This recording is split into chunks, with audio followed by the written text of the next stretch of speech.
என்னுடைய பரிசுத்த நாமம் மகிமைப்படுவதாக. மாலை நேரத்திலும் உங்கள் மத்தியிலே நிற்க தேவன் பாராட்டின கிருபைக்காய் ஸ்தோத்திரிக்கிறோம். ஹல்லேலூயா. தேவனுடைய பார்வையிலே நம் நட்சத்திரமாய் எண்ணப்படுகிறோம்.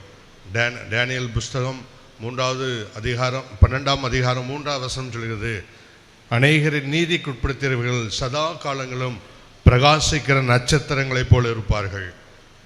கிறிஸ்துவுக்குள்ளாக ஒருவன் நடத்தும் போது, அவன் ரட்சிக்கப்படும் போது, அவன் நீதிக்கு உட்படுத்தும் போது தேவனுடைய பார்வையிலே கர்த்தர் நம் நட்சத்திரமாய் பார்க்கிறார். இந்த உலகத்தில் சினிமா ஃபீல்டில் அநேக ஸ்டார் உண்டு. தமிழ்நாட்டில் கேரளாவில் நிறைய ஸ்டார் உண்டு. ஆனால் அது இந்த பூமியோடு அழிவுபட்டு போயிடும். ஆனால் தேவனுடைய பார்வையில் நட்சத்திரமாய் கர்த்தர் பார்க்கிறார். அநேகருக்கு வழிகாட்டியாய், அநேகரை அநீதியிலிருந்து நீதிக்கு திருப்புகிற ஒரு பெரிய பொறுப்பை தேவன் கொடுத்திருக்கிறார். நாம் ஒரு சிறிய ட்ராக்ஸ் கொடுக்கும்போது, அவன் தேவனை அறியும் போது, நீதிக்கு உட்படுத்தும் போது என்ன பண்ணுகிற கர்த்தர் நம்மை பார்க்கிற விதம், அநேகரை நீதிக்கு உட்படுத்தியவர்கள் சதா காலமும் பிரகாசிக்கிற நட்சத்திரங்களைப் போல் இருப்பார்கள். அப்போ நட்சத்திரம் என்பதற்கு இந்த பூமியிலே கர்த்தர் நம்மை வைத்திருக்கிறார். ஹல்லேலூயா. ஆண்டவர் வேறு நட்சத்திரங்களை பெயரிட்டு அழைக்கிறார். நட்சத்திரங்களை பெயரிட்டு அழைக்கிற தேவன் நம்மளையும் பெயரிட்டு அழைத்திருக்கிறார். உன்னதமான தேவனுடைய ஊழியத்திற்காய் தேவன் உங்களை ஒவ்வொருவரையும் அழைத்திருக்கிறார். சுவிசேஷத்தை அறிவிப்பது நம்மேல் விழுந்த கடமை. ஒருவேளை போதகராக இருக்கலாம், மிஷனரியாக இருக்கலாம், பைபிள் டீச்சராக இருக்கலாம், அல்லது எவாஞ்சலிஸ்டாக இருக்கலாம், அல்லது பிரேயர் வாரியராக இருக்கலாம், அல்லது ட்ராக்ஸ் டிஸ்ட்ரிபியூஷன் பர்சனாக இருக்கலாம். எல்லாம் தேவனுடைய பார்வையில் தேவனுடைய மகத்துவமான ஊழியமாய் கர்த்தர் பார்க்கிறார். நாம் ரட்சிக்கப்படுவதற்கு ஒரே சிறிய ட்ராக்ஸ், நாம் கொடுக்குற ஒரு ட்ராக்ஸ் தேவனை அறிகிற அறிவை உண்டாக்குறதாய் காணப்படுகிறது. அநேகரை மரணத்திலிருந்து தப்பி வைக்கிறது ஒரு ட்ராக்ஸ் ஊழியமாக இருக்குது. அப்போ நம்மளோட வாழ்க்கையில் நாம் செய்கிற ஒரு சிறிய ஊழியம் ஒரு பெரிய ரட்சிப்பை கொடுக்கிறது. வேதத்தில் ஒரு வசனத்தை மறந்திருக்கிறோம், ஒரு பாவி மனம் திரும்பும் நிமித்தம் பரலோகத்திற்கு மிகுந்த சந்தோஷம். பரலோகத்தில் மிகுந்த சந்தோஷம். நான் 5 ஏக்கர் நிலமும் 10 கோடி ரூபாய்க்கு 10 crores I have building. There is no joy in the heaven. When the joy come in heaven, the people who saved from the sin, there is a joy is heaven. Hallelujah. நாம் தேவ பரலோகத்துக்கு மகிழ்ச்சியை கொண்டு வருகிற ஒரு ஸ்தானத்திலே கர்த்தர் வைத்திருக்கிறார். அப்போ அனுதினமும் பரலோகத்தில் மிகுந்த சந்தோஷத்தை கொண்டு வருவதற்கு நீங்களையும் நானையும் உங்களையும் என்னையும் கர்த்தர் எப்படி பார்க்கிறார்? நட்சத்திரமாய் பார்க்கிறார். அதுதான் டேனியல் 12:3.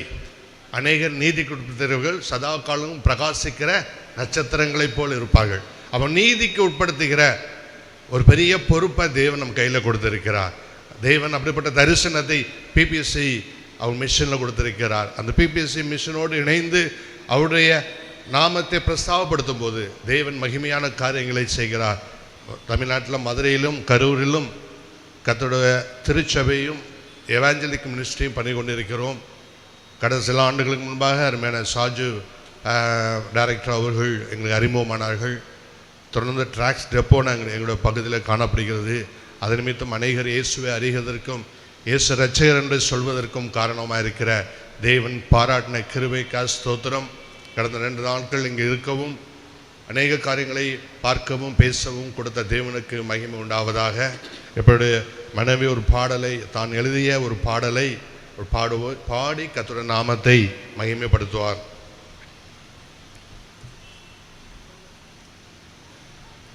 ஆகார் வனாந்திரத்தில் அலைந்து திரிந்த போது ஆகார் என்னை காண்கின்ற தேவன் என்று விழிச்சப்போ இந்த பாட்டு பாடிடுது.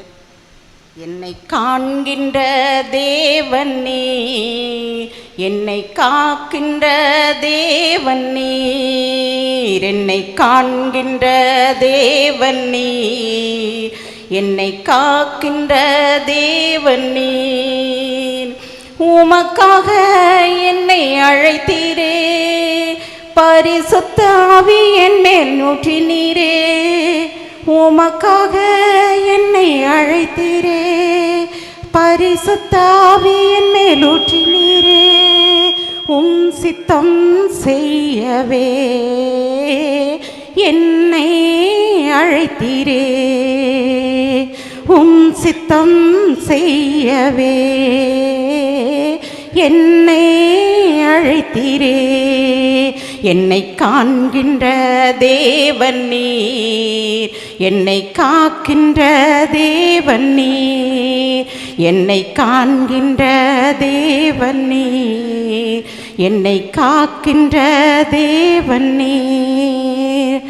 கடல் போன்ற துன்பங்களும் மலை போன்ற கஷ்டங்களும், கடல் போன்ற துன்பங்களும் மலை போன்ற கஷ்டங்களும் அணுகாமல் காத்தீரே, வார்த்தையால் மாற்றினீரே, மகிழ்ச்சி தந்திரே, அணுகாமல் காத்தீரே, வார்த்தையால் மாற்றினீரே, மகிழ்ச்சி தந்திரே. என்னை காண்கின்ற தேவன் நீர், என்னை காக்கின்ற தேவன் நீர், என்னை காண்கின்ற தேவன் நீர், என்னை காக்கின்ற தேவன் நீர். தாயை போல தேற்றினீரே, தந்தை போல சுமந்தீரே, தாயை போல தேற்றினீரே, தந்தை போல சுமந்தீரே, மார்பில் சாய்த்தீரே, தூக்கி சுமந்தீரே, மார்பில் சாய்த்தீரே, தூக்கி சுமந்தீரே. என்னை காண்கின்ற தேவன் நீர், என்னை காக்கின்ற தேவன் நீர், என்னை காண்கின்ற தேவன் நீர், என்னை காக்கின்ற தேவன் நீர். ஹல்லேலூயா. நான் ஒரு சாட்சி சொல்ல விரும்புகிறேன். கர்த்தருடைய பரிசுத்த நாமத்துக்கு ஸ்தோத்திரம். எங்கள் வீட்டில் நான் ஹிந்து, எங்கள் வீட்டில் ஃபுல்லாக எங்கள் குடும்பம் ஃபுல்லாகவே ஹிந்து குடும்பத்திலேருந்து வந்தவங்க. எங்கள் வீட்டில் 7 பேர், 5 பெண் பிள்ளை, 2 ஆண்மகள். பின்ன என் அச்சன் ஒரு மிலிட்ரி மேனு. அவர் ரொம்ப தீவிரமாக ஹிந்து டெம்பிள் பக்கம் போக விட மாட்டார், ரொம்ப எங்களை ஸ்ட்ரிக்ட் பண்ணுவாங்க. அப்போது அந்த சமயத்தில் நான் மாத்திரம் சின்ன பிள்ளைகள் இருக்கும்போது எனக்கு ஒரு கிறிஸ்டின் ஸ்கூலில் நான் படித்தது. அப்போது ஒரு சின்ன டெஸ்ட் பண்ணி அந்த சின்ன புதிய ஏற்பாடு என்னிடத்துல கொடுத்தது. அதையும் எங்கள் அச்சன் எல்லாம் கிழிச்சு போட்டு எரித்து எங்களை ரொம்ப கஷ்டப்படுத்தினார் என்னை. அப்போது நான் ஆராதிக்கிற தேவன் எனக்கு பிடிச்சிருக்கு, நான் போகும் அப்படின்னு சொல்லி தெரியாமல் சண்டே கிளாஸு விபிஎஸ்க்கெல்லாம் போவேன். அப்போ ஒரு சமயம் எங்கள் அச்சன் மரித்து போனப்போ கடைசியாக அவர் சொன்னது, நீ வணங்குற தெய்வம் உண்மையான தெய்வம், அவரை நீங்கள் பிடிச்சா எல்லாம் நமக்கு கிடைக்கும், திரும்ப எல்லாம் கிடைக்கும்னு சொன்னார். இன்றைக்கி வரையிலும் அது போல தான் நடந்துகிட்ருக்கு. நான் மேஜிஸ்ட்ரேட் கிளர்க்காக இருந்தேன். ஆண்டவர் என்னை விழிச்சப்போ ஆண்டவர் என்ன கேட்டது, நான் வேணுமா உலகம் வேணுமான்னு கேட்டாங்க. அப்போ ஆண்டவர்கிட்ட நான் சொன்னேன், எனக்கு உலகம் வேண்டாம் ஆண்டவரே, நான் மாத்திரம் உண்மை பிடிச்சிக்கொள்கிறேன், எனக்கு நீங்கள் மாத்திரம் போதும், நான் அநேகருக்கு சாட்சியாக நிற்கணும் அப்படின்னு சொன்னேன். இத்தனை ஆண்டுகளும் 30 வருஷம் என்னோட இருக்காங்க. நான் எந்த சொந்த பந்த வீட்டுக்கும் போக கிடையாது, யாரிடத்துலையும் போய் கை நின்னது கிடையாது, ₹1 கூட யார்கிட்டையும் போய் நின்னது கிடையாது. அப்போ நான் இந்த பாட்டு பாடும்போதெல்லாம் என்னை தேவன் விடுதலையாக்கும். அப்போ நான் சொல்லுவேன், ஆண்டவரே நீர் என்னை அழைத்தீரானால் என்ன நீங்கள் வழி நடத்தும், என்ன வழி நடத்துகிற தேவன் என்னை கைவிட மாட்டீங்க அப்படின்னு சொல்லி இதுவரையிலும் எனக்கு 2 பொம்பளை பிள்ளைங்க, 2 பொம்பளை பிள்ளைங்களையும் ஆண்டவர் பெரிய ஸ்கூலில் படிக்க வச்சார். என் சொந்த பந்தங்கிட்ட நான் போய் நிற்கல.